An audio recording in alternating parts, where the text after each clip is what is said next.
Muito bem, boa noite a todos. É uma alegria estarmos juntos mais uma vez em nosso módulo do Impulso EAD, onde nós estaremos abordando no nosso módulo de hoje sobre a psicologia analítica de Carl Gustav Jung, né? Obra e vida de Jung, uma teoria muito importante, né, para o conhecimento aí do nosso curso, da nossa grade. É um primeiro módulo de mais 4 módulos sobre esse teórico, né, da psicologia, que trouxe, né, a sua contribuição, com certeza, aí para o estudo da mente e da psique humana. Então, vamos lá, então. Nós vamos trabalhar, então, sobre esse teórico. Carl Gustav Jung foi um médico psiquiatra que, no início da caminhada de Freud, ele se juntou a ele, foi um grande colaborador num período de tempo e depois ele seguiu aí, né, as suas próprias teorias, né, os seus próprios estudos, que houve algumas divergências com o Sigmund Freud. Então vamos lá então caminhar na nossa aula de hoje. Tem muita coisa bacana, né, para nós aprendermos juntos aqui. Vamos lá. Carl Gustav Jung, ele é o pai da psicologia analítica. Ele nasceu em Kiswil, Suíça, no dia 26 de julho de 1875. Ele é um contemporâneo de Freud, né? Não é muito, se a gente lembra das datas de Freud, ele não está muito distante, não. A família de Jung, ela era uma família muito religiosa, assim também como era a família de Sigmund Freud. O pai de Jung, ele era um pastor da igreja anglicana. O seu pai, Johann Paul Achilles Jung, era um pastor luterano. E a sua mãe, Emily Preiswerk Jung, era uma típica dona de casa e era também conhecida como uma mulher infeliz e instável, onde é registrado que ela passou um momento da sua vida internada em hospital psiquiátrico.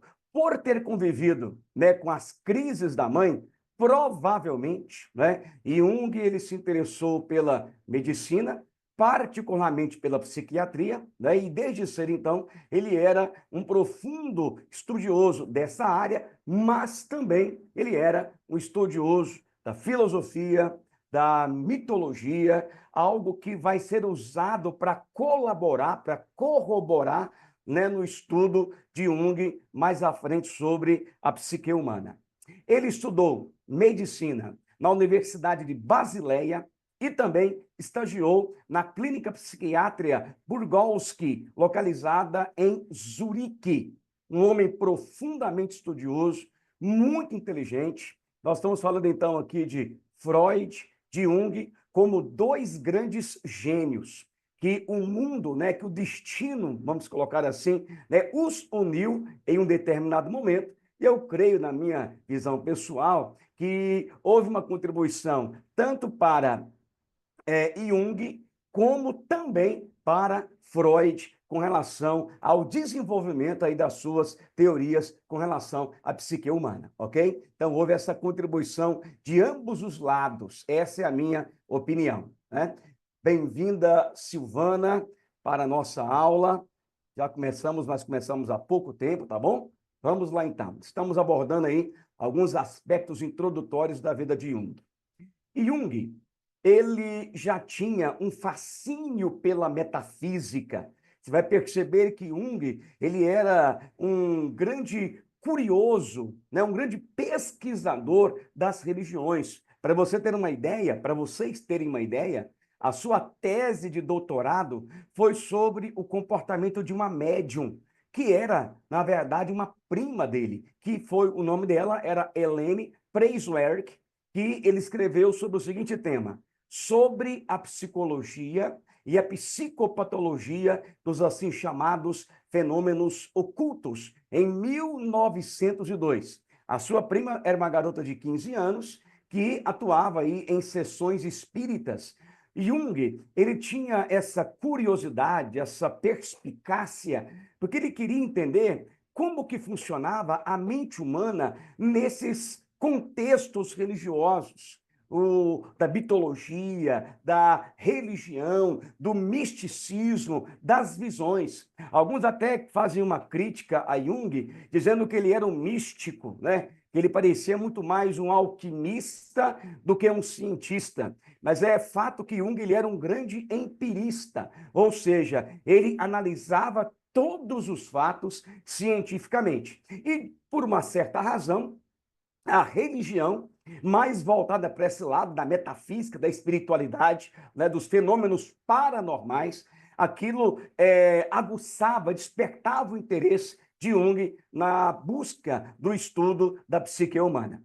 Ele deixou, então, a Basileia em 1900, você vai lembrar que em 1900, Freud, ele escreve a sua obra ontológica, né, que é a interpretação dos sonhos, e Jung tinha nessa época, 25 anos, ele deixa a Basileia, ele vai trabalhar como assistente do psiquiatra Eugene Bleuler, que é um nome muito conhecido naquele tempo pelos estudiosos de hoje, porque ele criou o conceito de esquizofrenia. Ele trabalhou no Hospital Burgosky de Doenças Mentais em Zurique.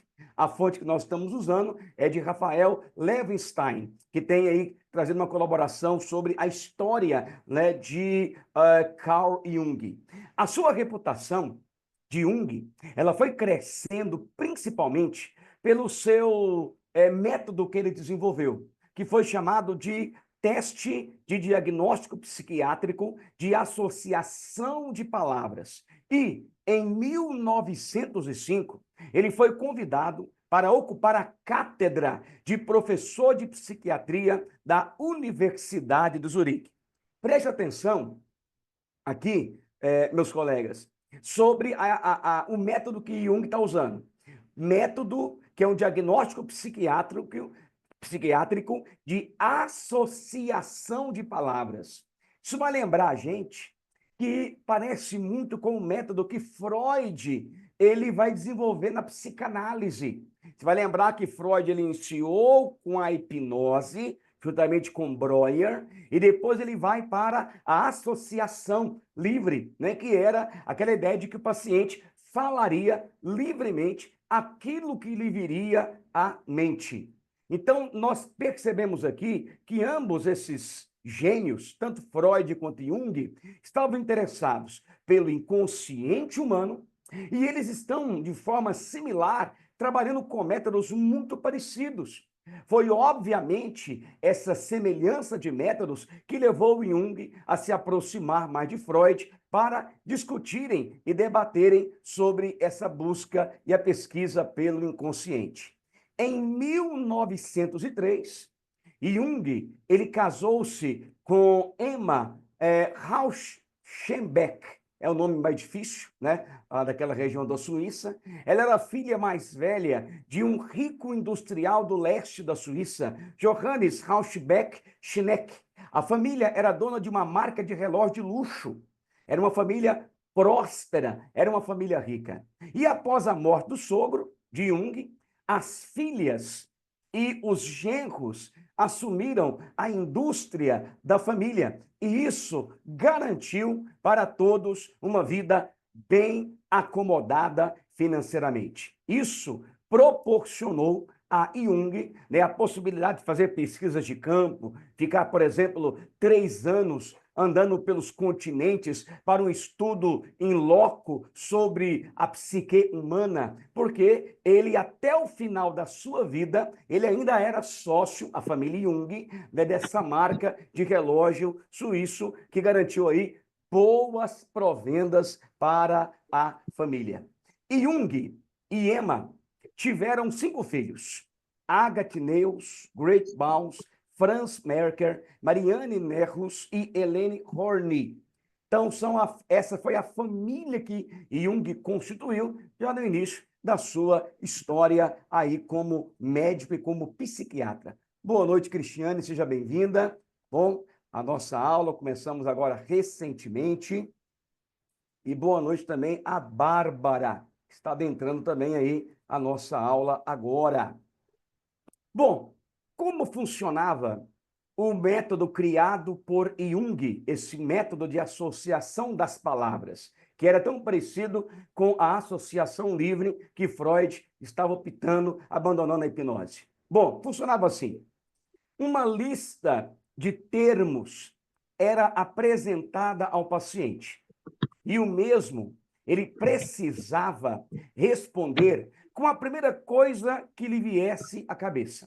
Apresentava ali talvez um grupo de palavras, e então o paciente responderia automaticamente, né, aquilo que viesse à cabeça. Por meio das reações e a demora, e até mesmo a demora em responder ao teste, ou até mesmo o estado, talvez, de nervosismo que o paciente ficava, era possível, segundo Jung, identificar os complexos do paciente. Com esse método que ele desenvolveu, ele conseguiu trabalhar muita neurose de muitas pessoas, resolvendo o problema. Isso lhe garantiu prestígio, isso lhe garantiu aí essa credibilidade, digamos assim, né, para poder identificar, então, os complexos dos pacientes que ele atendia. Esse método, ele era parecido com a psicanálise, com a associação livre. Isso levou a uma aproximação entre Jung e Freud. A partir de 1907, lembre que Freud, ele inaugura a psicanálise com a sua obra inaugural, que é a Interpretação dos Sonhos. Ele tinha tido um livro com coautoria com Breuer em 1895. E nesse período curto, Freud escreve Interpretação dos Sonhos, Xistes e Atos Falhos, Psicopatologia da Vida Cotidiana. Só essas três obras ontológicas de Freud já delinearam qual que era a linha que Freud desenvolveria com relação ao inconsciente. Então, Freud está ali numa emergência, numa crescente, e Jung toma conhecimento das obras de Freud em 1907, aproximadamente. Então, eles iniciaram uma aproximação, né, muito importante, que resultou aí, que resultaria numa amizade que duraria 6 anos, com diversos encontros e estamos dizendo aqui, centenas de correspondências entre Freud e Jung. Isso até resultou num livro, nessas correspondências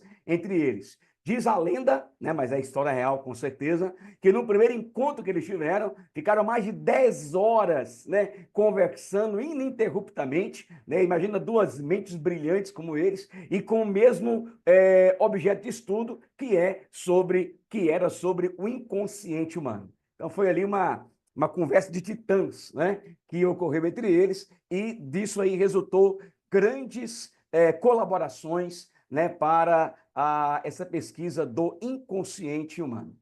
É importante frisar aqui que Jung, ele já estava estudando o inconsciente humano e o psiquismo, tendo seus fundamentos teóricos em outros estudiosos, como, por exemplo, Theodore Flournoy e Pierre Janet, que também é um nome muito conhecido, né, nesta área.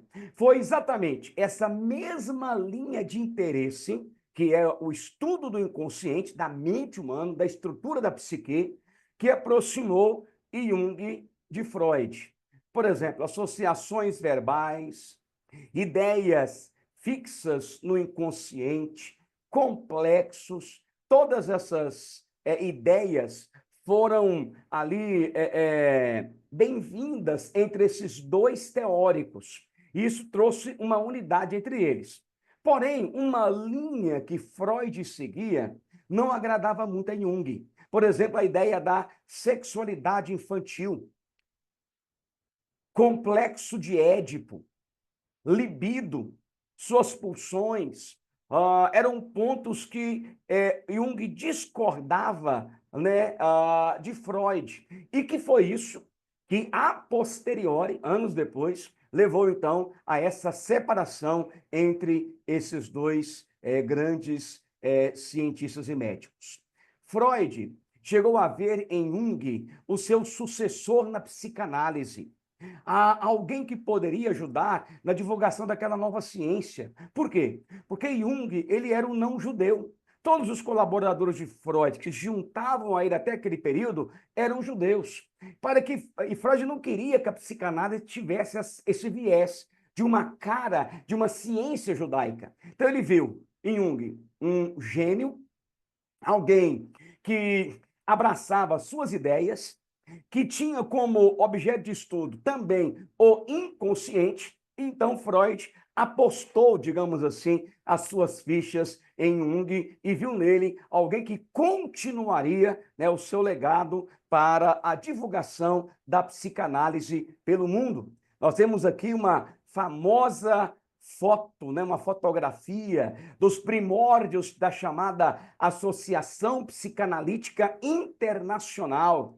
Nós temos aqui na parte de cima, né, pelo menos aqui da minha imagem, da esquerda para a direita, Abraham Brill, Ernest Jones, Sandor Ferenczi, um grande colaborador de Freud. Embaixo, Sigmund Freud. Nós temos o americano Granville Stanley Hall.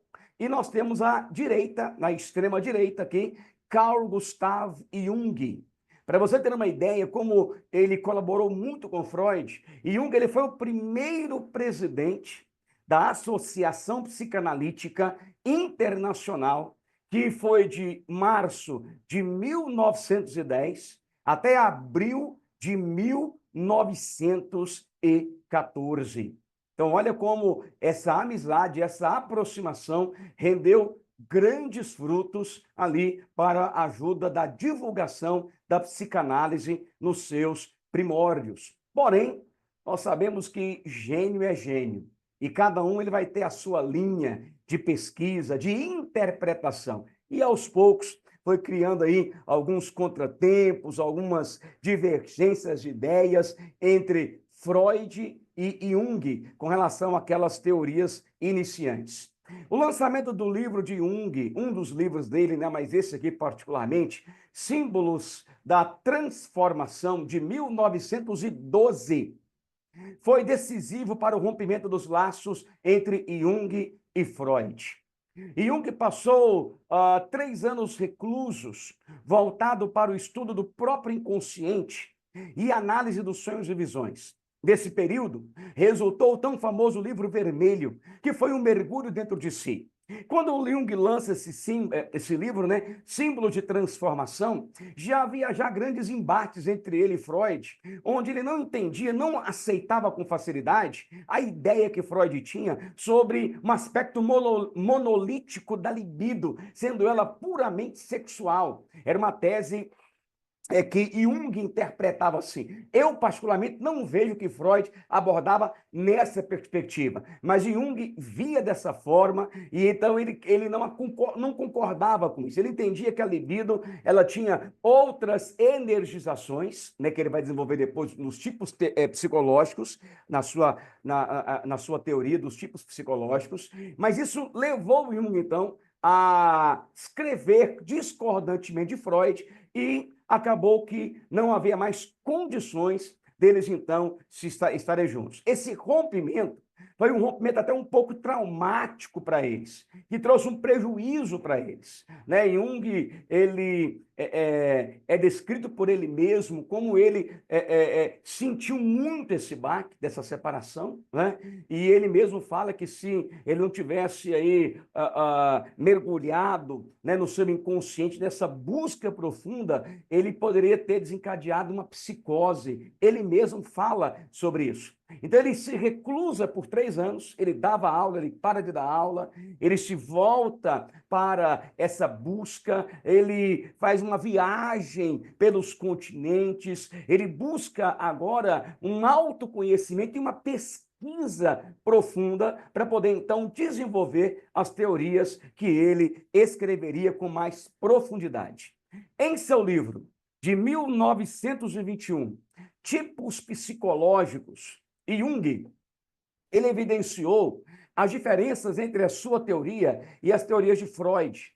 descrevendo os tipos de caráter, as estruturas da mente. Ele estabeleceu distinções entre a atitude introvertida e a atitude extrovertida e as quatro funções da mesma: sensação, intuição, pensamento, sentimento. Dessas quatro funções, houve um múltiplo por conta da introversão ou da extroversão, gerando assim, então, 8 tipos dessa personalidade, podendo desdobrar até 16 desses tipos, né, que alguns junguianos usam como se fossem algumas letras, né, para poder então estar aí definindo, né, o tipo de personalidade de algumas pessoas.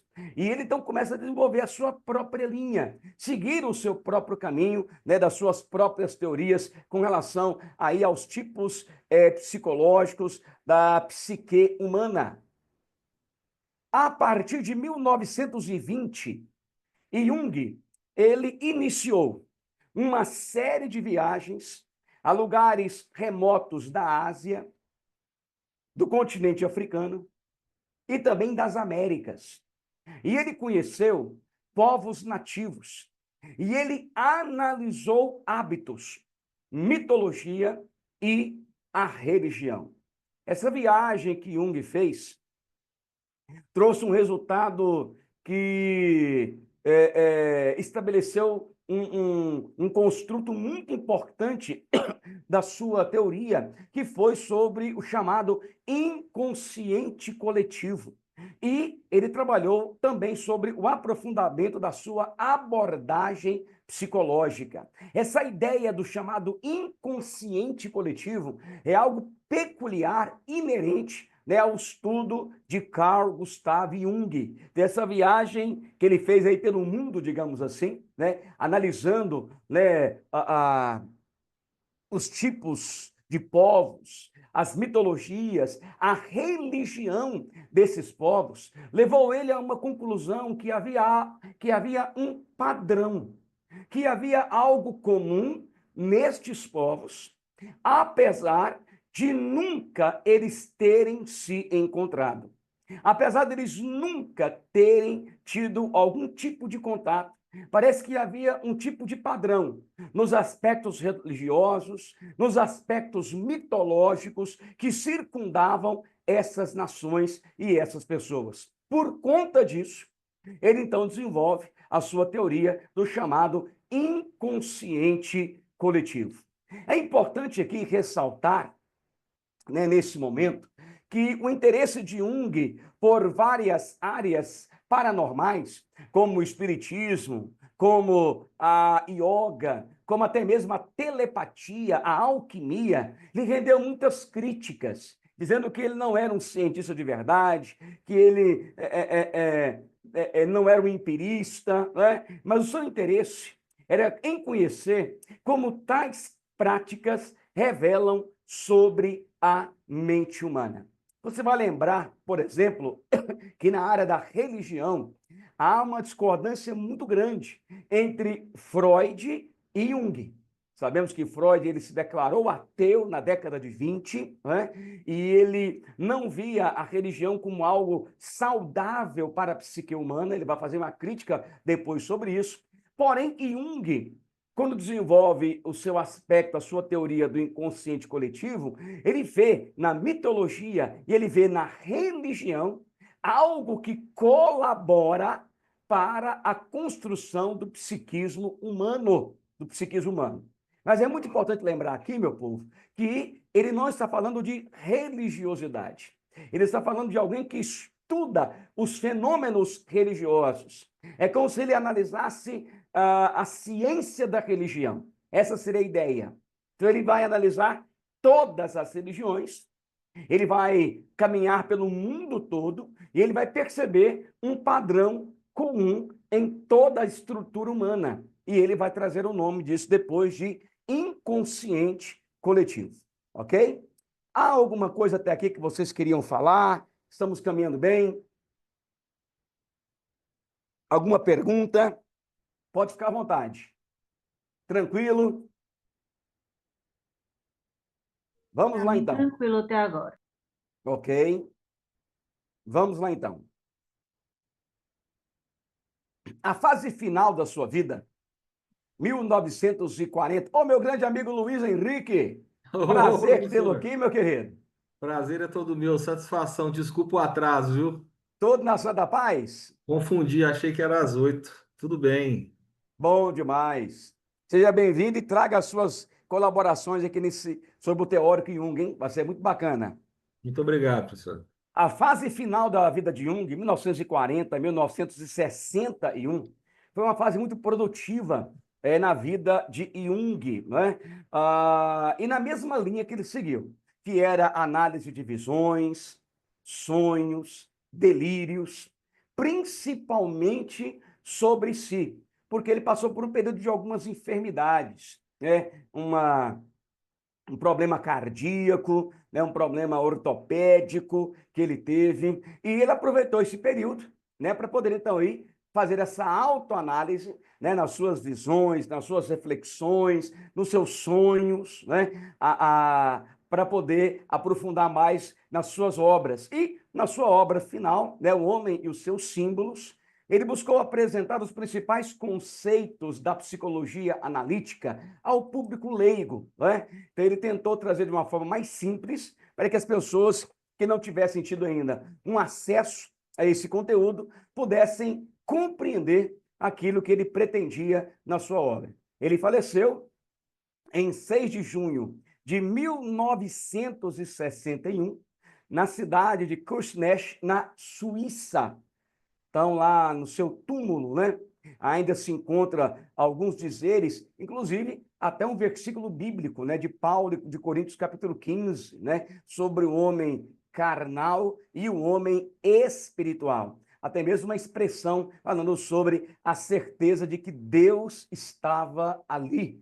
Então, era uma ideia, né, essa perspectiva que Carl Jung ele trazia, né, sobre a compreensão da religião e da mitologia entre os povos, ok? Nós terminamos essa parte mais histórica, né, dessa caminhada de Jung aqui, que nós, né, vimos aqui, né, sobre a sua trajetória, desenvolvimento da sua história. Tudo ok? Alguma pergunta que os queridos queriam falar, colaborar, perguntar? Talvez algo que passou, que eu não registrei, que vocês gostariam de apresentar para poder acrescentar, enriquecer a aula, fique à vontade.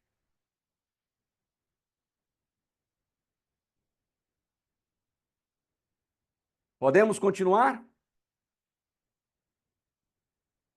Então vamos lá, vamos caminhar um pouco mais.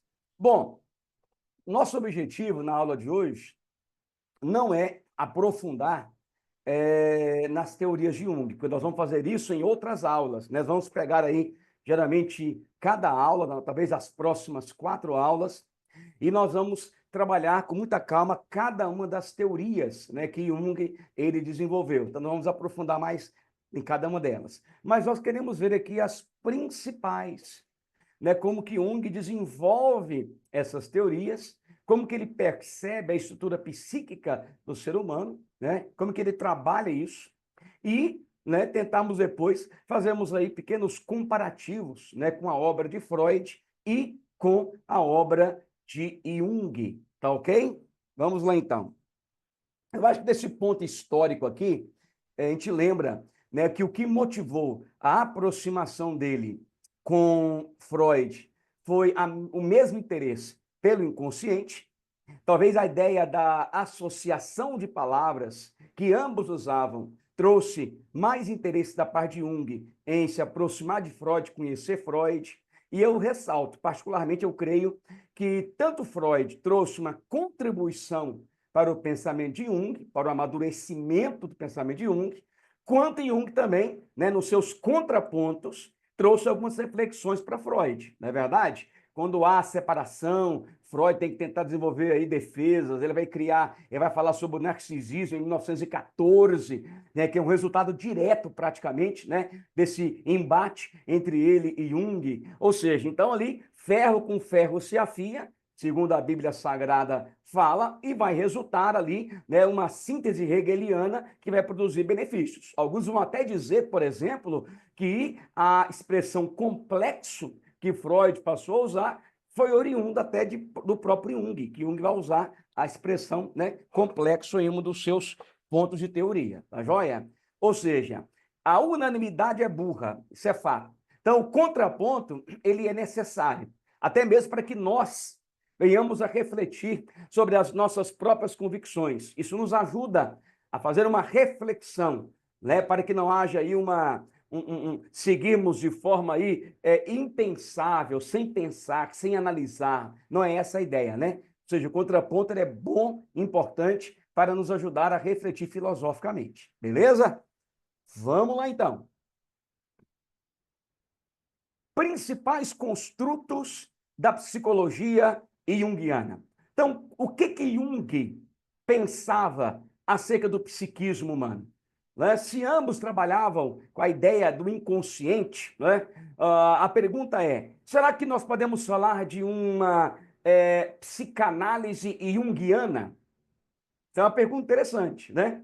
Já que Jung trabalhou com Freud, ele foi presidente da Associação Psicanalítica Internacional por 4 anos aí, colaborando intensamente com Freud. Será que os junguianos de hoje, eles aceitam essa expressão? Olha, nós temos uma psicanálise junguiana, né?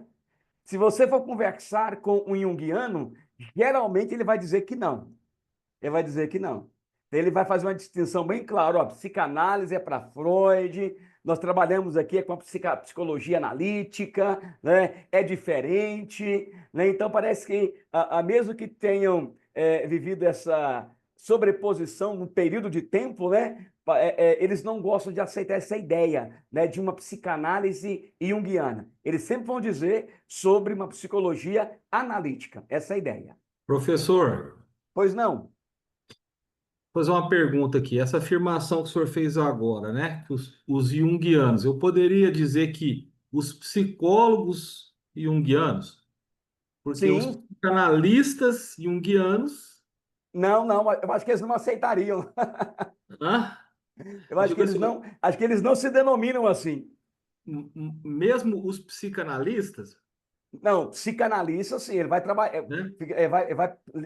Freud, né? Mas, por exemplo, É, o nosso objetivo no curso nosso é entender que Jung foi uma pessoa importante no certo. desenvolvimento da psicanálise. Ele trouxe Porque certas colaborações. eu, como psicanalista, eu posso dizer que eu sou um psicanalista junguiano, não posso? Pode, mas se você for conversar com um junguiano raiz, ele não vai gostar de ouvir isso, não. Esse junguiano raiz é um psicólogo, né? Exatamente, Uhum. exatamente. Mas não tem como negar a sobreposição do período histórico que eles trabalharam juntos, 6 anos. Eles vão Você dizer que eles entendeu? são, eles vão dizer que eles são, que eles têm uma psicologia analítica, né? Exatamente, essa é a ideia. E é como nós vamos analisar a partir de então. Eu estou meio gripado, vocês me perdoam dar uma tossidinha de vez em quando. Então, é como eles vão analisar essa ideia a partir de então, tá bom? Por quê? Porque, de fato, vai ter essa diferenciação e a gente vai perceber que há, de fato, diferenças importantes, as quais Jung não concordava com Freud, Freud vice-versa, obviamente, né? Então, eles vão seguir agora carreiras solos, distintas entre eles, ok? Bom, o nome que vai ser dado, né, que é conhecido, é a chamada psicologia analítica.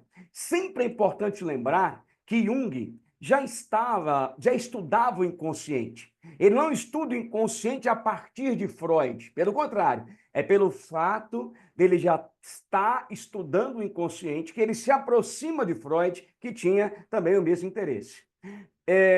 A abordagem na psiquiatria de ambos, né? Trabalhavam ambos de hospitais psiquiátricos, analisavam os quadros lá de esquizofrenia, de histeria, e foi exatamente o mesmo interesse pelo inconsciente que atraiu esses dois gênios. Ao sistema teórico que estudava, ele denominou de psicologia dos complexos. Daqui um pouco a gente vai trabalhar um pouco, entender o que significa essa palavra complexo na linguagem junguiana. E mais tarde, ele denominou de psicologia analítica. Primeiro começou com esse nome, psicologia dos complexos, e depois, né, ficou mais conhecido como psicologia analítica, como resultado direto do seu contato prático com os seus pacientes. Foi através da associação das palavras, aquele método que garantiu a ele aí um prestígio, né, alguns cargos, utilizando os conceitos dos complexos, os estudos dos sonhos e desenhos de figuras. E Jung, ele pôde estudar mais profundamente os meios pelos quais o consciente se expressa. Você vai perceber que ambos, Freud e Jung, eles entendem a realidade de um inconsciente que não está consciente, né, que há recalques que impedem esse conteúdo vir à tona. A diferença vai ser os motivos desse recalque, Freud para Jung, mas eles têm essa ideia e ambos estão em busca desse inconsciente, para entender o ser holisticamente, né? Então, essa é a ideia. Na mente deles, o ser humano ele só é entendível holisticamente quando se descobre, se descortina esse inconsciente. A psicologia analítica, ela enfatiza a importância, perdão, da psique, do inconsciente.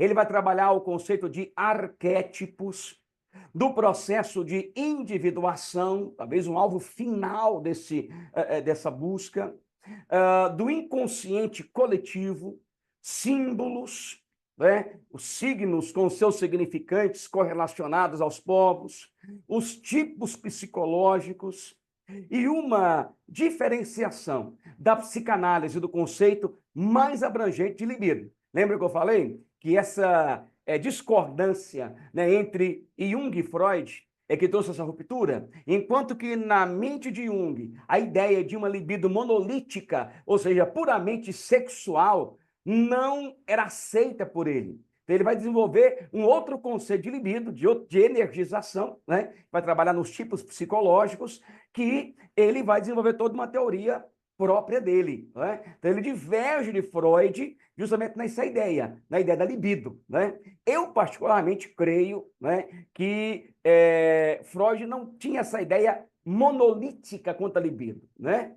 Ele vai amadurecendo essa ideia, vai trabalhar o conceito das pulsões, pulsão de vida, pulsão de morte, né? Ele vai trabalhar na pulsão de vida duas subdivisões, que é o instinto que é a sobrevivência, né? A questão do alimento, da busca do prazer do alimento da criança lá no autoerotismo e, obviamente, a parte sexual. E na pulsão de morte, a agressividade, a ira, o extermínio e o autoextermínio, né?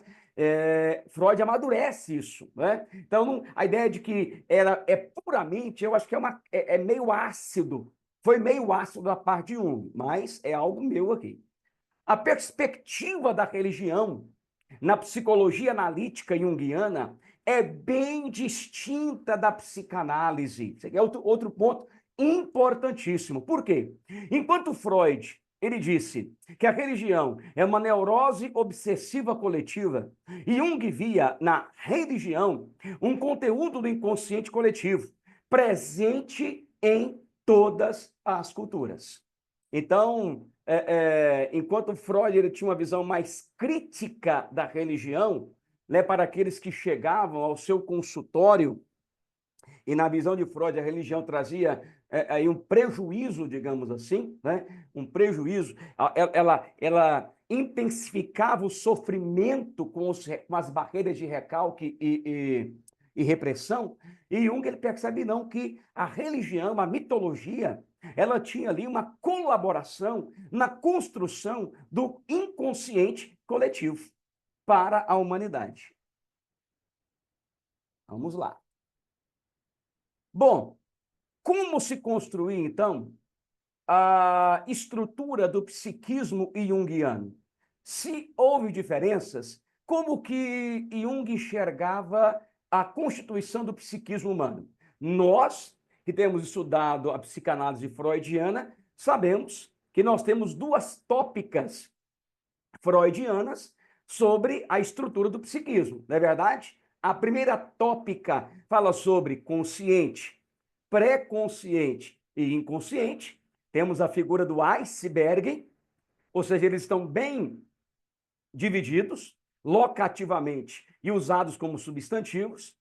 Na segunda tópica, nós temos ali a figura do ego ao meio, superego e o id, ou id, ego e superego, onde agora as estruturas, as expressões consciente e inconsciente se tornam adjetivos, ou seja, é um superego parcialmente consciente e inconsciente, um ego pré-consciente e consciente, um id totalmente inconsciente. Então, Freud ele trouxe essas duas tópicas e conhecemos, então, a estrutura do aparelho psíquico, segundo Freud. A pergunta é, como era a estrutura do aparelho psíquico na interpretação, então, de Carl Jung? Então, é o que nós vamos tentar ver um pouco aqui agora, beleza? Vamos lá, então. Primeiro, ele trabalhou sobre a figura ou a estrutura do ego, que é diferente do ego freudiano. Enquanto o ego freudiano, ali ao centro da personalidade, no psiquismo junguiano não é. No psiquismo junguiano, o ego ele é o centro da consciência, né? Da consciência.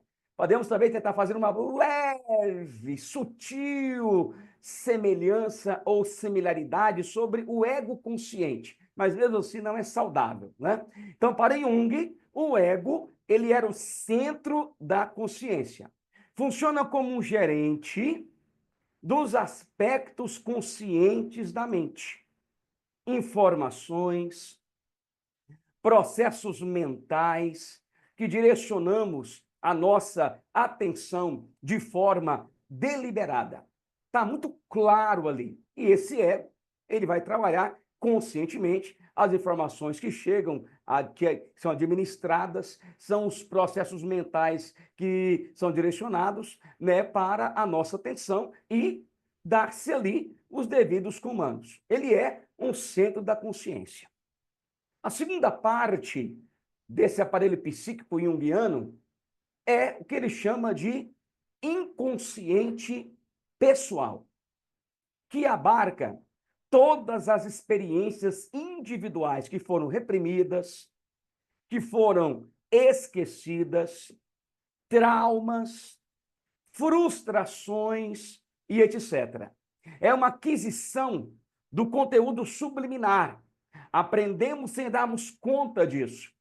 Ou seja, nesse inconsciente pessoal, é algo que cada um de nós estamos ali enchendo, digamos assim, né? Esse inconsciente, né? Com os nossos traumas, as nossas dores, mas não tem um aspecto tão negativo assim. Nesse inconsciente pessoal, há coisas boas que vão falar de mim. Está lá, estão os meus complexos, que não pode ser visto também puramente de forma negativa. Constitui-me como sujeito. Então, essa é a visão de Jung. Cada indivíduo tem um inconsciente pessoal único. E as informações contidas neles podem ser lembradas facilmente, segundo Jung. Outras, nem tão facilmente assim. E outras ainda que jamais serão lembradas. Você vai perceber aqui que Jung ele não considera a ideia do pré-consciente, que a ideia de que você consegue resgatar algum conteúdo submerso é a ideia que aproxima da primeira tópica freudiana. Você lembra?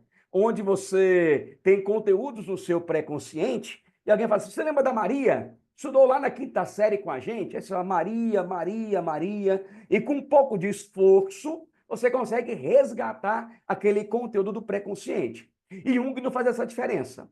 Ele joga tudo lá no inconsciente pessoal e esse conteúdo pode ser, ora, facilmente resgatado, ora, não tão facilmente e ora, nunca facilmente resgatado. Apenas com análise para poder, então, resgatar essas lembranças aí.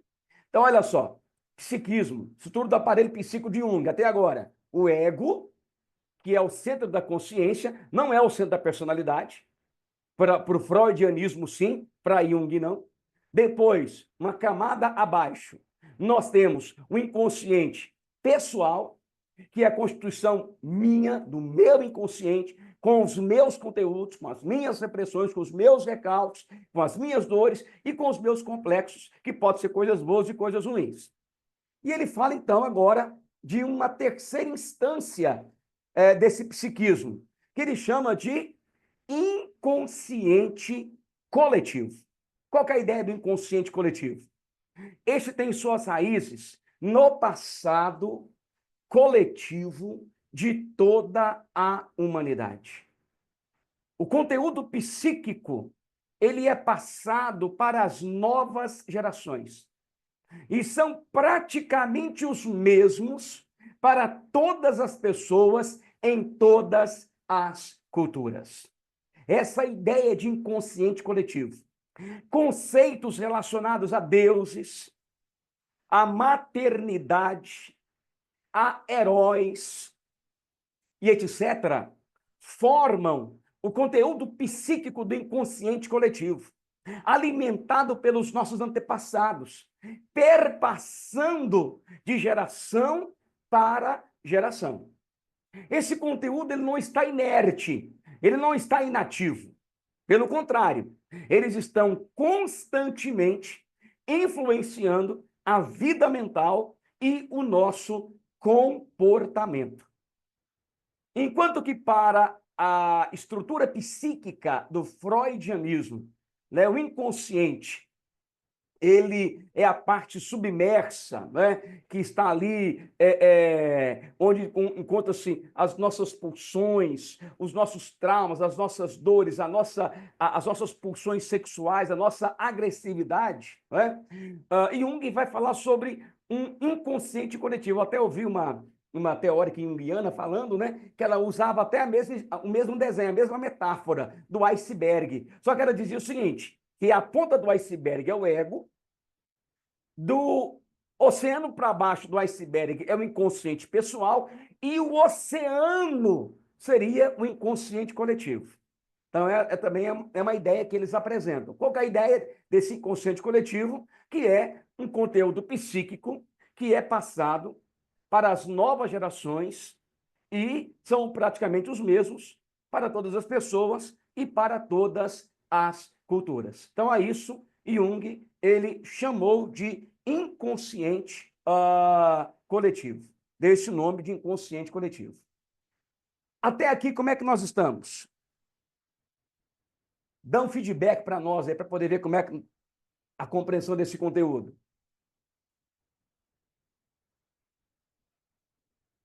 Ô, professor, está muito bom, mas e aí, o que o senhor pensa sobre o assunto? Porque eu estou vendo que em Jung, em certos pontos aí, eu estou vendo que ele tem, o que eu posso dizer, razão em certas coisas aí. Eu vejo que Isso. ele tem. Vamos fazer o seguinte: nós não vamos tirar conclusões agora.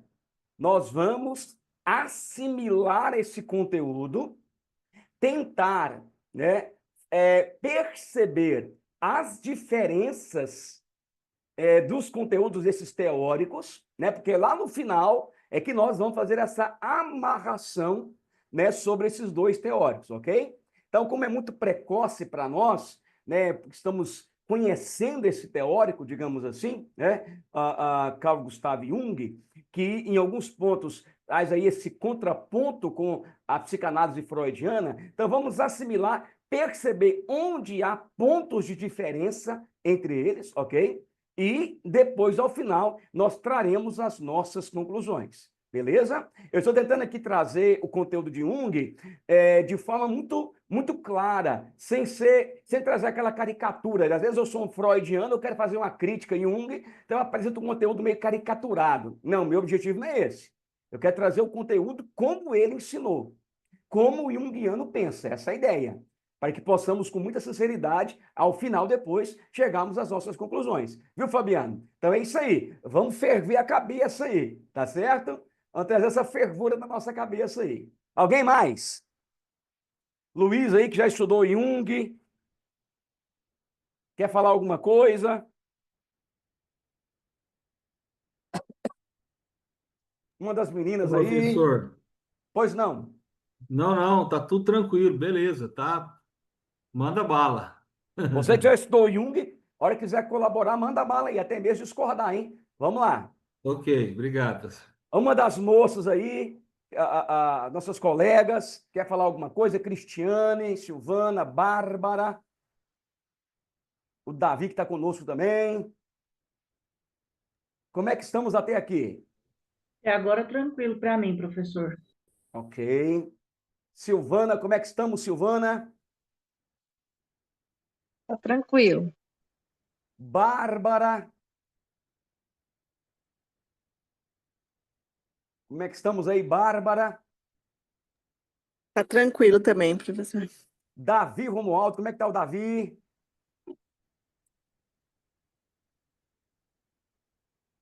Davi está aí. A Patrícia também está com a gente aqui.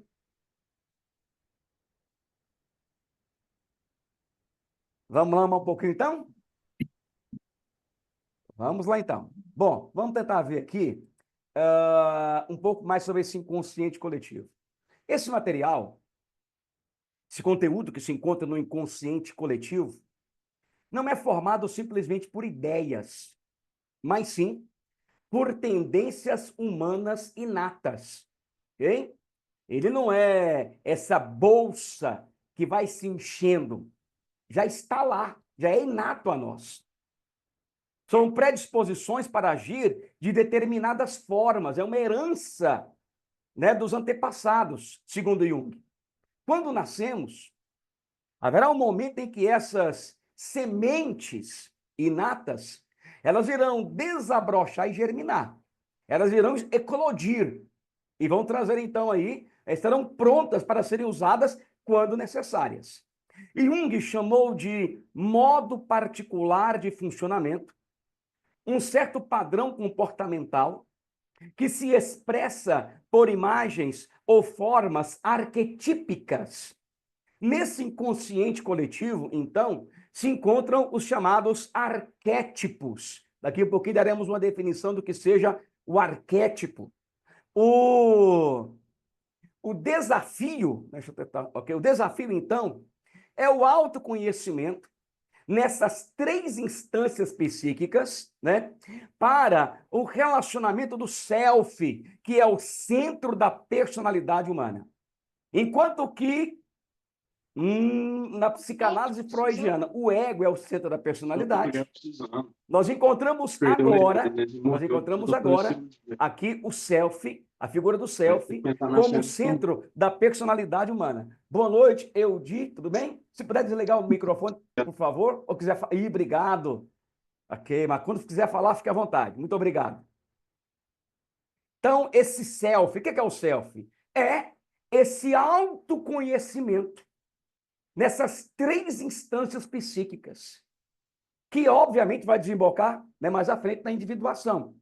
Mas o grande desafio é esse, é o self, que vai ser que é um dos arquétipos que Jung vai estabelecer mais à frente, ok? Mas o objetivo, assim como na psicanálise, obviamente, é o autoconhecimento, é conhecer o que nos move, o que nos rege, o que de fato conduz a nossa vida, para poder, então, estarmos aí, no caso da psicanálise, curando os traumas, ressignificando essas dores para a minha vida futura.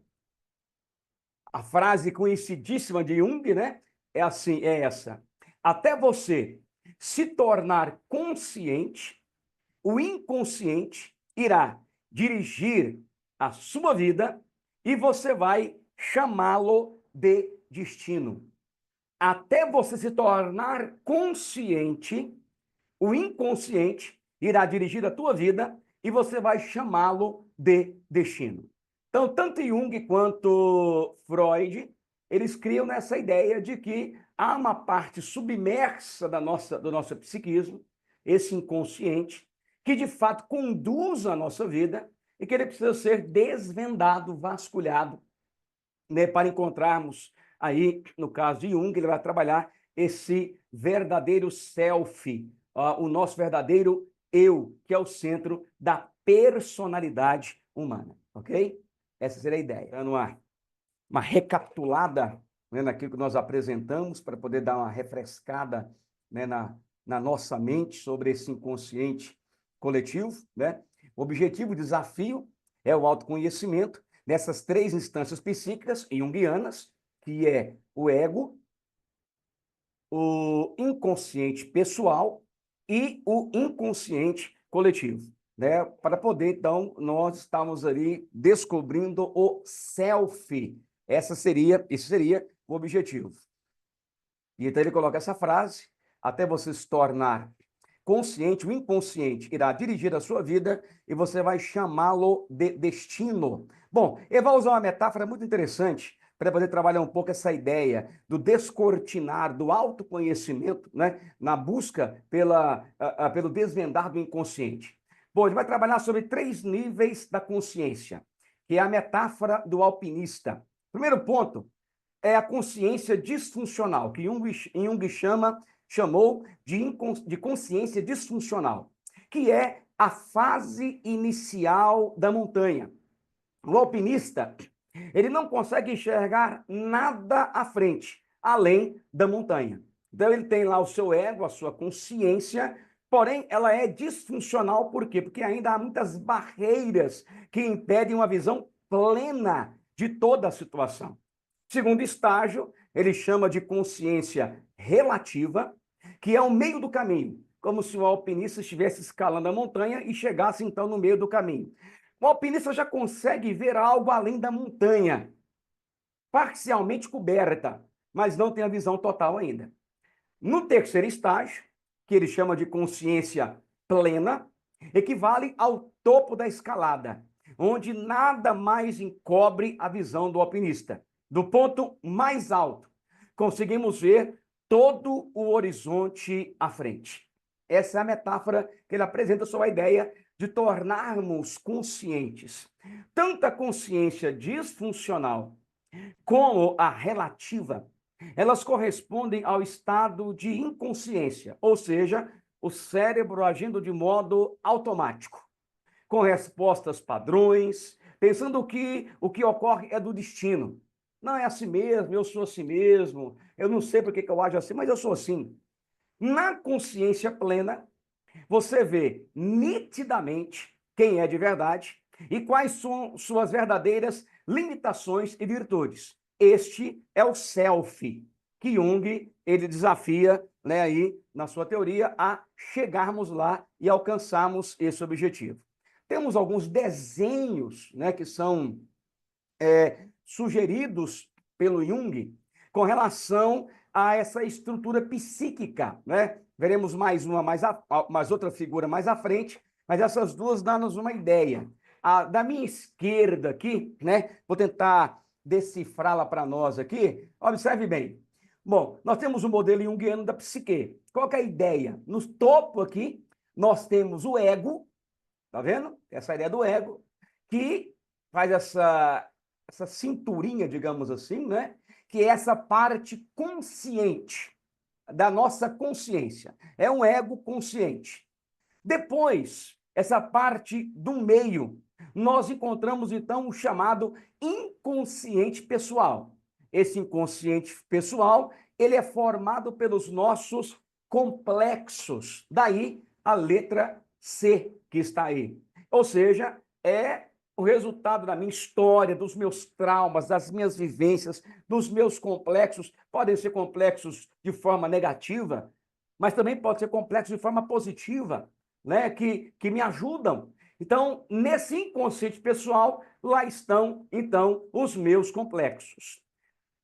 Mais ao núcleo, mais ao centro, nós encontramos, então, o inconsciente coletivo. Esse inconsciente coletivo, ele é formado pelos arquétipos, que são essa herança que é passada pelos milênios de anos, que nós temos como herança, que estão lá, inatas, como se fossem sementes, que na hora que eu precisar, elas então estarão aí sendo desenvolvidas. Na figura da direita, né, nós temos outro modelo também, outra figura também que é muito conhecida, na estrutura da psique junguiana, onde nós encontramos alguns nomes de arquétipos já se manifestando aqui. E aonde esses arquétipos eles vão se manifestar? Fala sobre persona, fala sobre o ânimos e a ânima, né? Ele vai trabalhar sobre a figura do self, tá vendo aqui? No desenho da esquerda, ele usa uma expressão si mesmo, que tem uma certa similaridade. Aqui, ele vai usar a palavra self, né? Fala sobre o mundo externo, sobre o mundo interno, fala sobre esse consciente pessoal, sobre o consciente impessoal. Então, é aquilo que nós abordamos, sobre essas três estruturas dessa instância psíquica. Mas eu gosto mais do desenho aqui da minha esquerda, onde ele vai mostrar o conteúdo de cada uma dessas áreas, né? O ego, vimos que trabalha sobre essas questões que estão conscientes, né? O inconsciente pessoal, ele é a formação desses complexos, e o inconsciente coletivo, ele é formado pelos arquétipos que estão aqui. O núcleo do complexo é um arquétipo também, daqui um pouco a gente vai ver, ok? Mas, de forma bem didática, o desenho da esquerda, ele é mais elucidativo para nós, ok? Tá joia? Alguma dúvida sobre o desenho, alguma pergunta sobre ele, que vocês gostariam de falar, perguntar? Tranquilo? Vamos lá, então. Bom, se nós abordamos até aqui agora, falamos sobre a psicologia analítica, a nomenclatura dada por ele e o conteúdo, que é o conteúdo da teoria junguiana. Falamos sobre, em segundo lugar, sobre a estrutura do psiquismo junguiano, que difere um pouco da estrutura psíquica da psicanálise freudiana, né? É tripartido também, né? Mas tem essas nomenclaturas distintas, né? Em terceiro lugar, um conceito muito comum, conhecido em Jung, é o conceito dos arquétipos, que é a junção de palavras gregas, da palavra arche, que é começo, né? A ideia de algo que é mais antigo, né? Mais lá dos primórdios, e a palavra typos, que é um modelo, uma forma, né? Então, a ideia do arquétipo é um modelo antigo que já está, que é pré-estabelecido. Seria essa a ideia.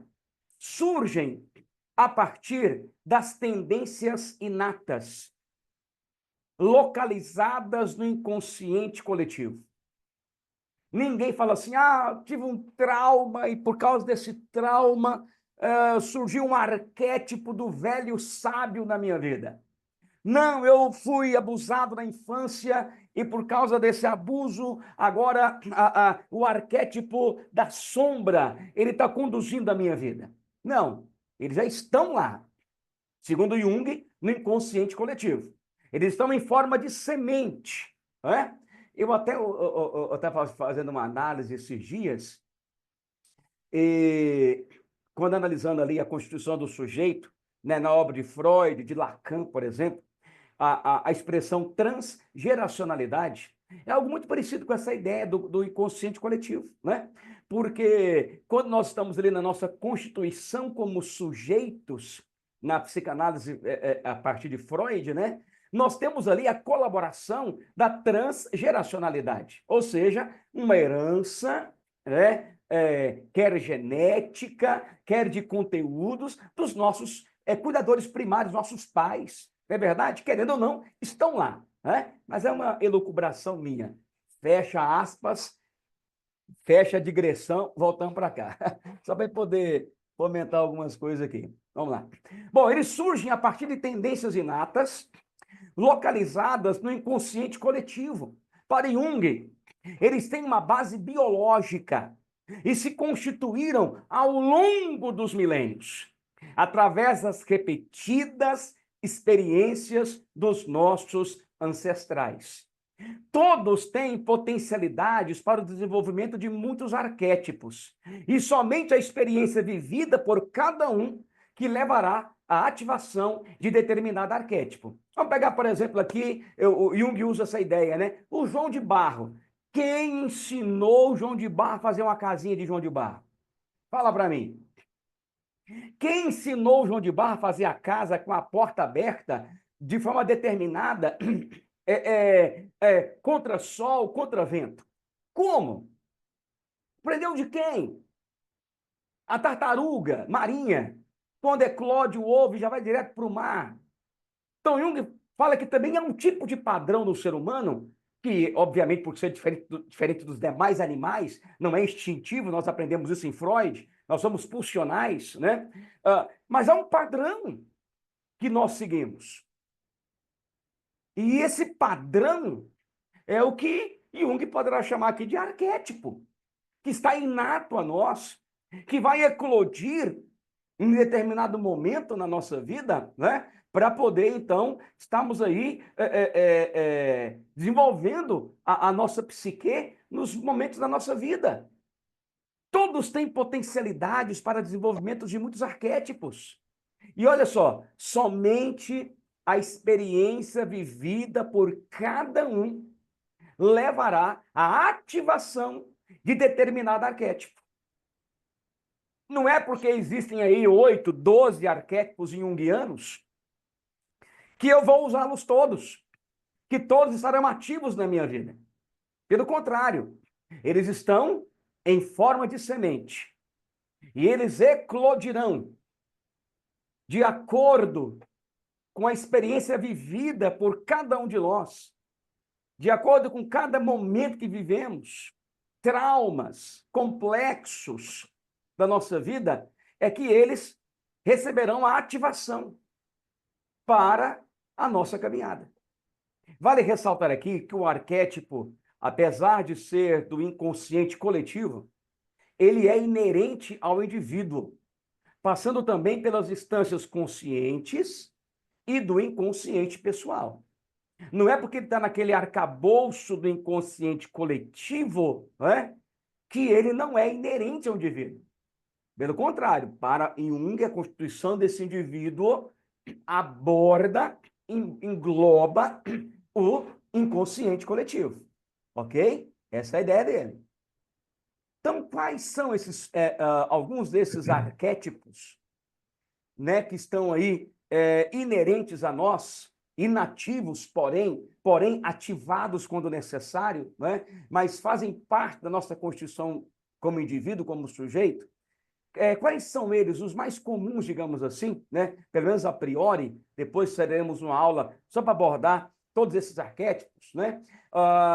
Que fazem parte da nossa Constituição. Então, é o que nós queremos abordar em seguida. Vamos lá. Bom, nós temos o arquétipo da persona. Geralmente, o arquétipo da persona, ele usa a ideia, a figura, o desenho da máscara. Sabe aquela máscara de carnaval, aquela máscara de festa? Essa é a ideia. São aspectos da personalidade que mostramos publicamente. É um papel a ser representado pelas convenções e pelas exigências sociais. Deve-se tomar cuidado para trazer para a vida particular a nossa persona, pois em nosso mundo privado evidenciamos a nossa individualidade e a nossa singularidade. Ou seja, quando eu estou em casa, há traços da minha singularidade, da minha individuação, do meu self, que são inerentes a mim. Talvez eu goste de ficar em casa, se eu tenho uma atitude mais introspectiva, ou seja, a minha energização pulsional, ela é mais eu com eu, aquela cara mais rabugenta, né, de poucos amigos, não é verdade? Outra vez eu tenho uma atitude mais extrovertida, né? E eu gosto de me energizar com outras pessoas. Esse contexto mais de portas fechadas, né? Ele trabalha o verdadeiro eu, digamos assim. É diferente da persona, do arquétipo da persona, que eu preciso usar no meu dia a dia. Vamos pegar, por exemplo, que eu estou saindo da minha casa, do meu apartamento, e eu vou pegar um elevador. Talvez a noite não foi boa, briguei com a esposa, brigou com o esposo, né? Mas de repente chega aquela vizinha sua e fala: bom dia, como é que você está? Você está fula da vida, está na carne, mas você tem ali uma convenção social. Você usa a persona, né, do arquétipo da persona e fala, bom dia, como é que a senhora está? Eu estou bem. Muitas vezes não está tão bem, não é verdade? Está ali com muitos problemas para resolver, mas é um arquétipo que é usado. Não se pode olhar simplesmente de forma negativa. Por quê? Porque convenções sociais são necessárias. Imagine um mundo sem convenções sociais. Imagina o Super Sincero, né? Tinha um programa antigo da televisão com o Luiz Fernando Guimarães, ele fazia o papel do Super Sincero, né? Fazia uma pergunta toda, ele já dava um coice na outra pessoa, né? Por quê? Porque não havia um filtro, né? Não havia o arquétipo da persona. Esse arquétipo da persona é Oi. usado por um médico, por um engenheiro, por um advogado, por um pastor, por um político, por todas essas pessoas. Nós usamos esse arquétipo, né, para quê? Para que possamos nos relacionar em sociedade. Qual que é o cuidado? Não trazer o arquétipo da persona para a minha vida privada. Por quê? Senão eu me anulo. E eu vou trazer um adoecimento psíquico por conta disso. Tá certo? É fundamental entender que isso não é hipocrisia, pois os vínculos sociais são imprescindíveis para a nossa saúde psíquica. Assim, a busca deve ser pelo equilíbrio entre o que a sociedade espera de nós e o que realmente nós somos. Beleza? Deu para poder compreender o arquétipo da persona? O que vocês acham aí? Ficou claro? Ficou Como sim. é que tá? Pois não, Bárbara? Não ficou claro. Ok. Mais alguém? Tranquilo, ficou bem claro. Ótimo. Então vamos para o segundo arquétipo que Jung ele vai nos fazer lembrar. O arquétipo da sombra, que engloba todos os aspectos da nossa personalidade. Lembra que está ligado ao self, que é o todo, né? Não apenas o eu consciente, e que geralmente recusamos a reconhecer, escondendo de nós mesmos e dos outros. São nossas tendências inaceitáveis, não é? Então, aquilo que nós não aceitamos, eu não faço jamais. Eu comigo, não. Você está falando que eu sou assim? Não, não sou eu assim, não. Então, essa é a sombra, é o arquétipo da sombra, é o nosso lado obscuro, é o nosso lado que nós não gostamos de vê-lo, nós não aceitamos com facilidade. Mas a sombra também abarca características construtivas e criativas da nossa personalidade, do nosso self. Ora, gente, por exemplo, agressividade, raiva. Raiva não é um erro. Ela se torna um erro quando ela está ali num grau desproporcional. Ela caminha propulsão de morte, não é verdade? Mas a raiva faz parte de mim. Constitui-me como ser persona. Faz parte da minha vida. Jung, ele dizia que para sermos inteiros, precisamos nos esforçar para conhecer a nossa sombra, pois podemos cometer o erro de projetar nossos erros nos outros. Sem esse conhecimento pleno, né, do self, podemos correr o risco de viver uma vida de tristeza e de derrota. Essa ideia de Jung, ela parece muito com os mecanismos de defesa, onde um dos mecanismos de defesa é a projeção. Quando nós não aceitamos os nossos defeitos, nós projetamos ele nas outras pessoas. Nós criticamos de forma excessiva outras pessoas. Mas, na verdade, nós estamos ali apontando a nossa própria sombra. Estamos projetando ali o nosso próprio erro, a nossa própria falha. Só que nós não queremos ver.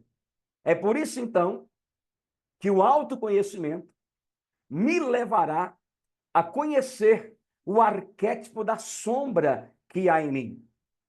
Que eu não preciso ter medo dele. Por quê? Porque ele me constitui. Ele faz parte de mim. Ele faz parte de mim. No núcleo de um complexo, lá está ele também. lá está ele também. Então, quanto mais facilidade eu tiver para aceitar o arquétipo da sombra, mais eu vou me conhecer e menos traumas eu trarei por conta disso, ok? Então, falamos do arquétipo da persona, que é essa máscara social, onde eu me relaciono com a sociedade. Não é pejorativa, mas é algo necessário, né?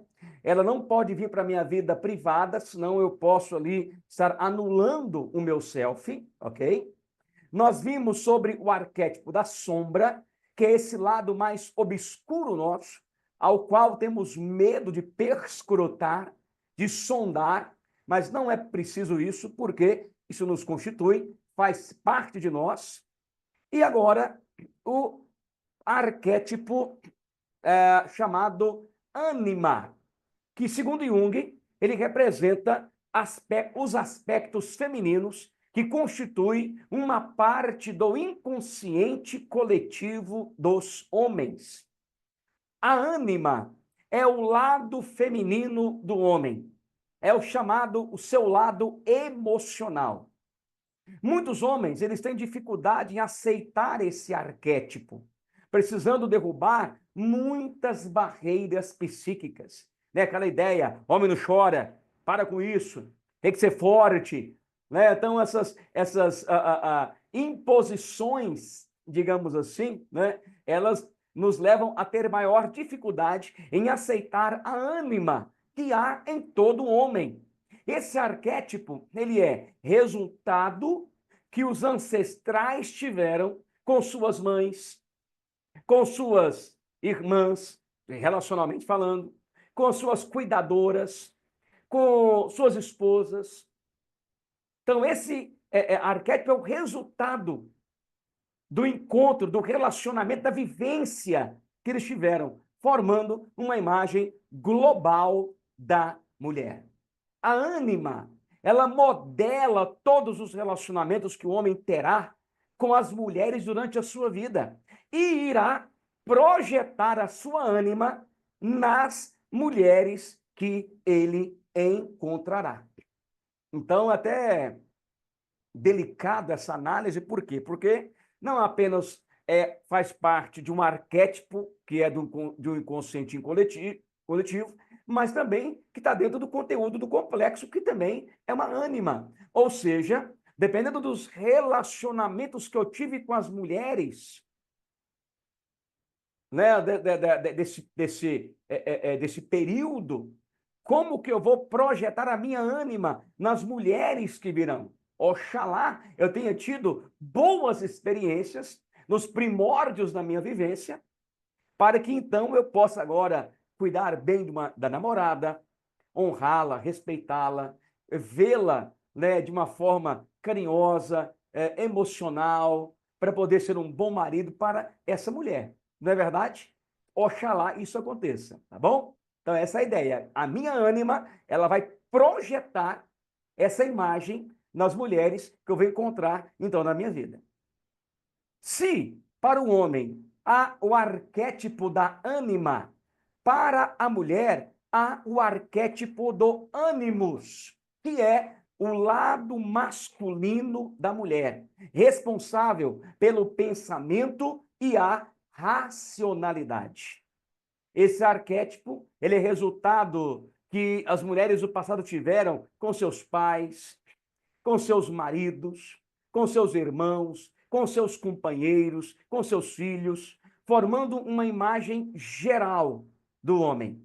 Muitas mulheres, elas projetam o seu ânimos nos companheiros que buscam, ou seja, não os veem como eles são, mas sim como o seu ânimos se manifesta. Temos aquela tendência traumática, digamos assim, né, de procurar no outro nosso pai, a nossa mãe, né? E quando não encontramos, há tragédias relacionais, ou então nos comportamos como tais, né? Então, são coisas que precisam ser amadurecidas para que esse ânimos, né, ou essa ânima possa olhar de forma verdadeira para esse outrem né, para esse alter que eu vou estar procurando, ok? Essa é a ideia. Nós temos um quinto arquétipo que é apresentado para nós, que é o arquétipo da grande mãe. Abarca aspectos positivos e negativos à condição materna. A grande mãe é fruto da experiência da ancestralidade em torno das genitoras e das matriarcas.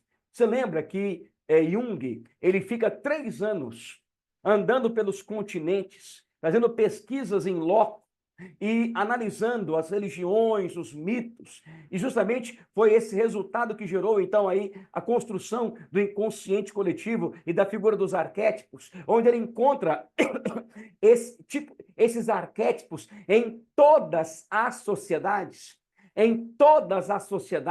há essa figura dessa grande mãe, essa figura matriarcal. Então, esses aspectos aí, positivos dessa mãe, de fertilidade, de nutrição, de sustentar, de ser geradora de vida. E também os aspectos negativos desse arquétipo, né, que são poder de destruição, porque ela também pode ser capaz de negligenciar, de devorar a sua cria. Então, esse é um aspecto da grande mãe, que Jung ele percebe aí em todas as culturas que ele vai, pela Ásia, pelo continente africano, pelas Américas que ele anda. Ele foi em muitos lugares, Japão, Chile, vai para todo quanto é lugar no mundo, para poder então chegar a essas conclusões. Temos o sexto arquétipo, que é o arquétipo do velho sábio. O arquétipo da sabedoria e do significado. É o conhecimento humano sobre os mistérios da vida. Os aspectos negativos desse arquétipo são a rigidez e o falso saber de líderes políticos ou religiosos que usam de verborreia para arregimentar seguidores. Por isso é preciso tomar muito cuidado para não nos deixar levar pelos aspectos negativos do velho sábio, sendo ludibriados por discursos eloquentes. Eu até faço aí uma pequena analogia, né, com a ideia do velho sábio, com a figura lacaniana, né, com o conceito lacaniano do grande outro, né? Lembra lá de Lacan, da figura do grande outro? O grande outro é aquele que nos constrói, é aquele que impõe sobre nós os seus significantes.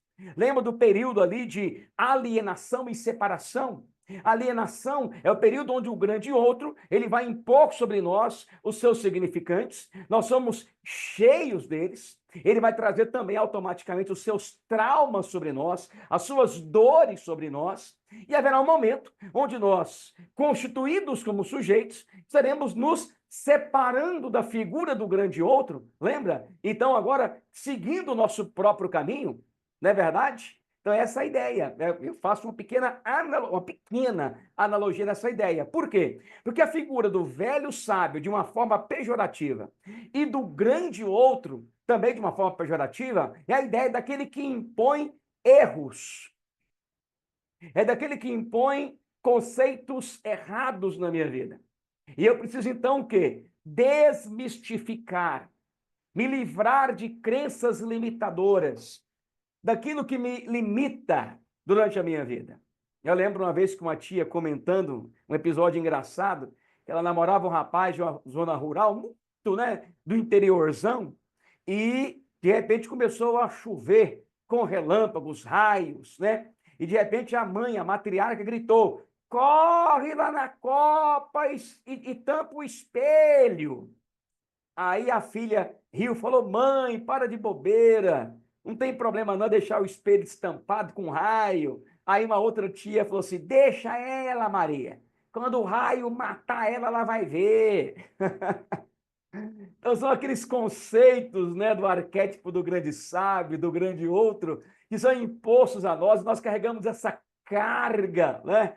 E até nós nos livrarmos disso, né? Demora, mas é preciso, não é verdade? É preciso. Então, cuidado com a ideia do arquétipo do velho sábio, quando este, de forma negativa, ele traz um falso saber para a minha vida. Todas as culturas, apresentarão a ideia desse velho sábio. Não é? Então, você pega, por exemplo, aí políticos, líderes religiosos, que muitas vezes usam aí de verborreia, né, para poder estar aí iludindo o povo, arregimentando os seguidores, ideologias do nosso país, né, que usam de verborreia para poder angariar seguidores. Cuidado com essa figura do velho sábio, né? Cuidado, isso é perigoso. Sétimo lugar, o arquétipo do herói, que é o arquétipo que aparece muito às mitologias, como, por exemplo, o grande guerreiro vencedor, a figura do semideus, que vence no Olimpo. Então, esta luta, né? Perdão, este herói, ele luta contra as adversidades, ele luta contra o mal. Já percebeu como que nós nos identificamos com esse arquétipo? Já percebeu como, por exemplo, os heróis da Marvel e das outras empresas aí, eles lucram milhões com os nossos adolescentes, juniores e jovens, com a figura do herói? Como isso nos fascina, esse arquétipo? Quem é que nunca não sonhou em ser um herói? Um herói na escola, um herói na família, um herói na vizinhança, na rua de casa, não é verdade? Nós somos fascinados por essa figura arquetípica do herói. Por quê? Porque ela toca a figura do herói que habita em nós. Da luta contra o mal que nós devemos ter. Ele representa a libertação da escuridão inconsciente. Ele representa a conquista da consciência. Ele representa a plenitude. A plenitude. É aquele poder que eu não conhecia, aquele poder que eclodiu em mim, é aquele poder que desabrocha na minha vida e agora me conheço plenamente. É essa figura arquetípica, né, que é tão propagandeada e tão desejada por nós, a figura do herói. E nós temos o arquétipo do self, não sei se chamaremos de tal, mas é colocado assim, né? O arquétipo que evidencia a disposição que todos têm de buscar o crescimento, a perfeição e a completude. Esse arquétipo do self é como se fosse um guindaste pendular que linkava todos os demais arquétipos e impulsiona a autorrealização. Esse arquétipo representa a unidade da psique e abarca os elementos conscientes e inconscientes. Ou seja, a nossa busca, o si, o self, é o desvendar da persona, da ânima, do ânimos, o desvendar e o enfrentar a sombra, é o vivenciar, o encarnar o arquétipo herói. O self, ele vai unir os elementos opostos da personalidade, o masculino e o feminino, o bom e o mal, a luz e a escuridão. Vai lembrar que essa cisão, que é o mecanismo de defesa, né, tão radical, nós temos essa dificuldade de unir isso, é verdade? Ou é comigo ou é contra mim, ou é Lula ou é Bolsonaro, ou é preto ou é branco, não é verdade? É uma cisão, mas o arquétipo do self é aquele que tem essa missão de poder juntar todos esses arquétipos e ter essa compreensão plena, clara, sobre quem nós somos verdadeiramente. Nós somos 12, mas esses aqui são alguns chamam de primários, principais, né? Nós abordaremos uma aula só sobre os arquétipos junguianos, mas a ideia do arquétipo é essa ideia, é uma ideia, né, que é algo inato a nós, que está ali de forma embrionária, em semente, né? Que que serão ativados, né, de acordo com a nossa vivência, com as nossas experiências e com os nossos complexos que surgirão, ok? Alguém queria falar e trazer uma colaboração sobre os arquétipos para nós aqui? Para irmos aqui para a nossa última, o último conceito rápido teórico de Jung, Luiz aí, que estudou já os arquétipos, já tem usado o arquétipo aí nas análises, como é que tá, Luiz? Ô, professor, não, eu tô aqui para aprender, viu? Tô engatinhando ainda. Pode falar aí, pode discordar, hein? Ok. As meninas aí, as colegas, tudo bem aí com vocês? E compreender o que é um arquétipo? Bem tranquilo aqui, professor. Pode continuar. Joia. Geralmente, na teologia, por exemplo, nós chamamos Cristo de um arquétipo, né? Tivemos muitos tipos de Cristo no Antigo Testamento, como, por exemplo, Moisés, o cordeiro sacrificado na 10ª praga, não é verdade? Josué adentrando o povo na terra prometida. Sempre foram tipos de Cristo. Davi como um tipo real de Cristo. E quando Cristo vem, ele é o arquétipo. Né? Ele é aquele que deveria ser. Essa é a ideia, entendeu? Então, o arquétipo é aquele que está inato no nosso inconsciente coletivo, que será ativado de acordo com as nossas experiências e vivências, né, dos complexos que surgirão aí no nosso inconsciente pessoal. Sendo assim, então, vamos abordar o último ponto de hoje, porque os tipos psicológicos é um conteúdo muito profundo, teremos que ter uma aula só para ele, ok? E uma aula maravilhosa, incrível, sobre tipos psicológicos. Mas os complexos estão ali, né? Você vai lembrar daquela letrinha C, lembra lá no desenho da psique? O que é o complexo? O que são os complexos? É um conglomerado de ideias interrelacionadas, representantes de forte valor emocional, e se organizam em torno de um arquétipo. Olha que interessante, né? São ideias interrelacionadas, são representantes de forte valor emocional e se organizam em torno de um arquétipo. Assim, o núcleo de um complexo sempre será um arquétipo. Se você lembra do desenho, você vai perceber isso. Enquanto que a letrinha A de arquétipo, ela está dentro do conteúdo do inconsciente coletivo, ele também aponta para o núcleo de um complexo. Por quê? Porque está circundado ali. Essa é a ideia. Eles são responsáveis pelos nossos sonhos e algumas atitudes do nosso cotidiano. Né? Às vezes a gente usa assim, não, mas que cara é complexado. Né? Você tem algum complexo nessa área.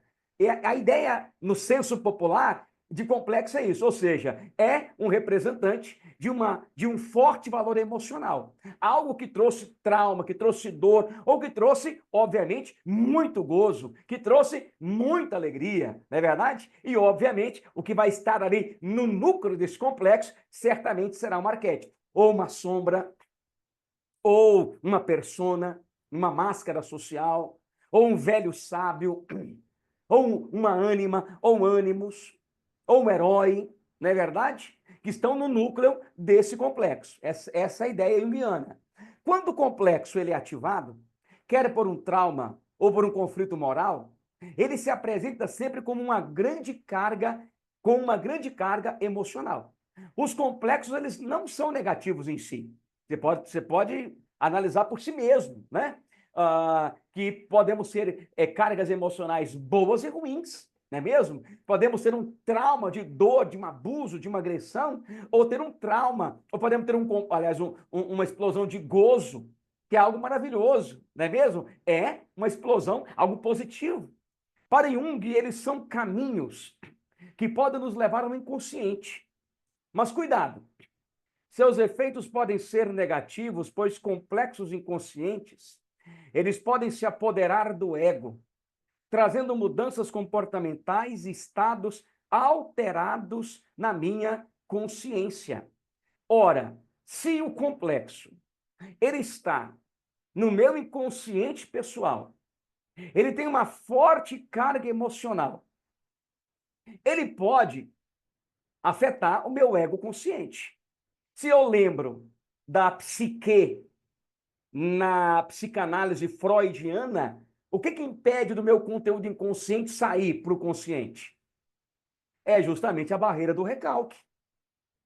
Mas lá no inconsciente, esse conteúdo está em efervescência. Esse conteúdo vai encontrar o quê? Modos cifrados, deslocados de poder sair, para poder burlar a barreira do recalque, da repressão e chegar ao consciente. Porém, quando esse conteúdo inconsciente chega no consciente, ele é desprazeroso para o eu, na psicanálise freudiana. Na junguiana, o problema é esse conteúdo chegar a esse eu consciente, que não é o centro da personalidade, e criar o quê? Mudança de comportamento e alteração de consciência. É onde vai surgir praticamente a mesma coisa, neuroses, traumas, né, somatizações, simbolizações que nós conhecemos no nosso dia a dia. Em outras situações, porém, esses nós de energia, eles podem ser grandes aliados no desenvolvimento do psiquismo, quando nos dispomos a superá-los, estudando-os, vivenciando-os intensamente e compreendendo qual é o papel que eles exercem em nossos comportamentos e nossa vida emocional. Ora, você vai lembrar que no set analítico psicanalítico, nós estamos em busca do conteúdo inconsciente traumatizante para que possamos chegar ao patógeno.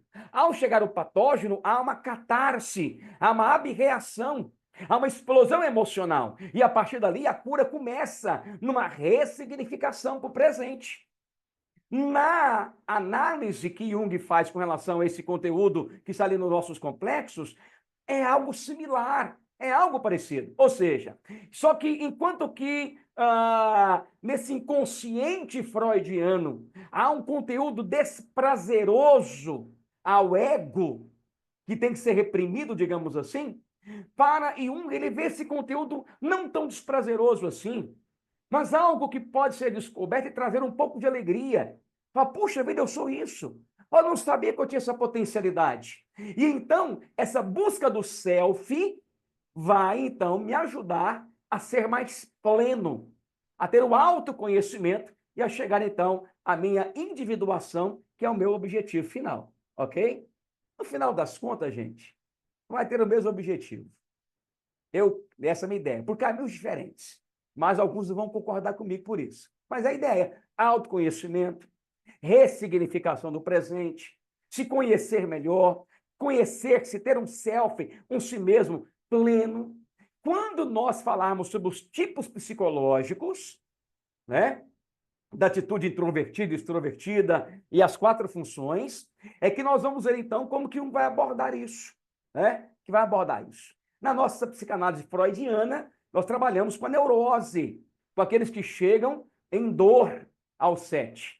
Né? A proposta junguiana é uma proposta de autoconhecimento, de se conhecer melhor, de poder chegar ao seu self, à sua individuação, né? Mas eles chegaram a conclusões muito próximas do inconsciente. Há um conteúdo velado, há barreiras de recalque que precisam ser desvendadas, né? Talvez ali a maior diferença entre Freud e Jung seja a ideia do inconsciente coletivo, né? Da psicologia analítica que ele apresenta, tá bom? Deixa eu ver aqui, ok. Vamos tentar ver essa última figura, né? Para tentar mostrar essa ideia, né? Onde está ali o arquétipo, onde está ali o complexo, né? Você percebe que na figura que retrata o psiquismo, nós encontramos ali na parte de cima o ego, né? Que é o ego consciente, onde nós usamos a persona para poder nos relacionar com a nossa sociedade. Nós temos na parte mais abaixo a figura desse inconsciente pessoal, e nele se encontra o arquétipo da sombra, da ânima, do ânimos, né? De nós, algo que é obscuro, da sombra, algo que temos dificuldade de ver o nosso lado feminino quando homem e masculino quando mulher, e ao redor, circundando tudo, nós temos o inconsciente coletivo. Nessa parte cinza mais clara, maior, é onde estão os arquétipos. Nessa parte cinza mais escura é onde estão os complexos. É onde estão os complexos, ok? Essa seria a ideia. Deixa eu ver aqui mais. E uma outra figura, que eu acho que é uma figura bacaninha, porque é uma figura que se aproxima muito das divisões mais clássicas das instâncias psíquicas, muito parecida com a do iceberg, né? O modelo do aparelho psíquico humano, o ego lá em cima, consciente. No meio, o inconsciente pessoal. Poderíamos colocar aqui nesse meio um monte de Czinho, que são os complexos. E abaixo, nós temos a parte azul clara aí, o inconsciente coletivo. E dentro dele podemos colocar muitos azinhos, simbolizando aqui os arquétipos. Os arquétipos, ok? Alguma observação da parte de vocês sobre esse desenho, esses dois desenhos finais? Foi tentando ajudar a compreender melhor. Aqui, Professor, eu acho que dá para misturar essa imagem aí proposta pelo Jung com a imagem proposta pelo Freud, né? Acrescentar aí entre o consciente e o inconsciente pessoal um pré-consciente, né? pois é, não é tão difícil, né? Não é tão difícil É. perceber. Eu acho que eles chegaram como empiristas, né, cientificamente, a conclusões muito próximas, não é verdade? Não está distante, não é mesmo? Não O está que eu distante. percebo também Pois não. é que, além dessa aproximação, eles trazem também, é como se fosse falando um pouquinho da Melanie Klein, né, o que ela usa para trazer para a teoria dela, e Jung também fez da mesma forma, usando o acréscimo das pesquisas de Freud para as pesquisas dele. Sim, Vejo sim. muito isso também com muita nitidez. Sim, sim.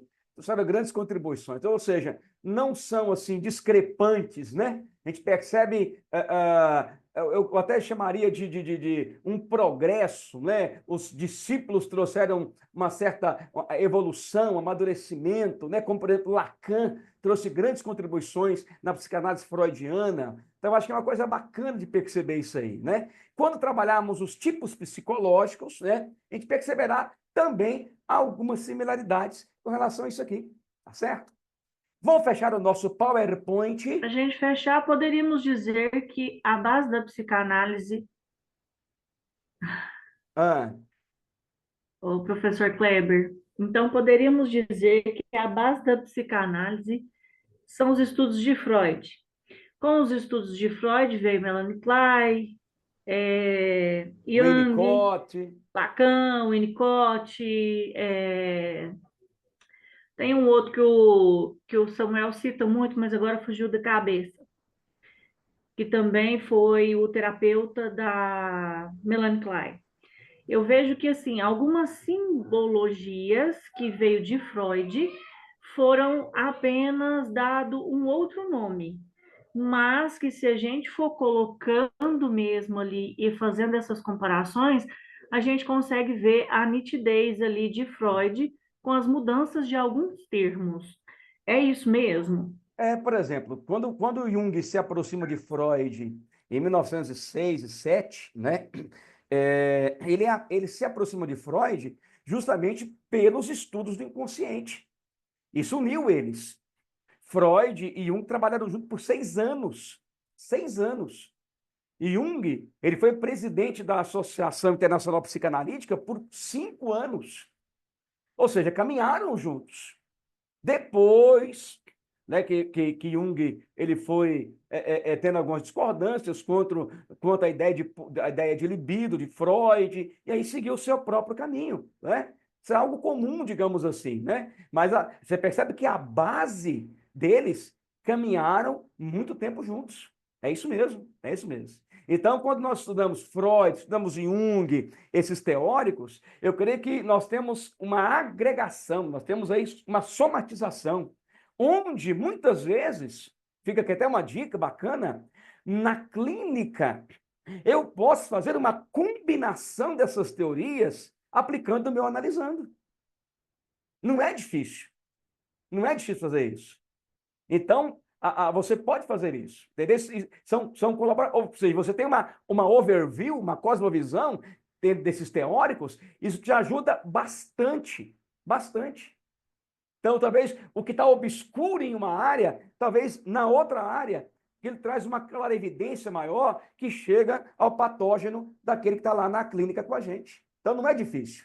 Então, obviamente, vai requerer de nós mais estudos para poder compreender bem os teóricos, mas não é impossível.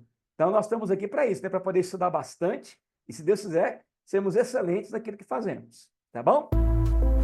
Então, nós estamos encerrando a nossa aula. Eu vou aqui salvá-la, né?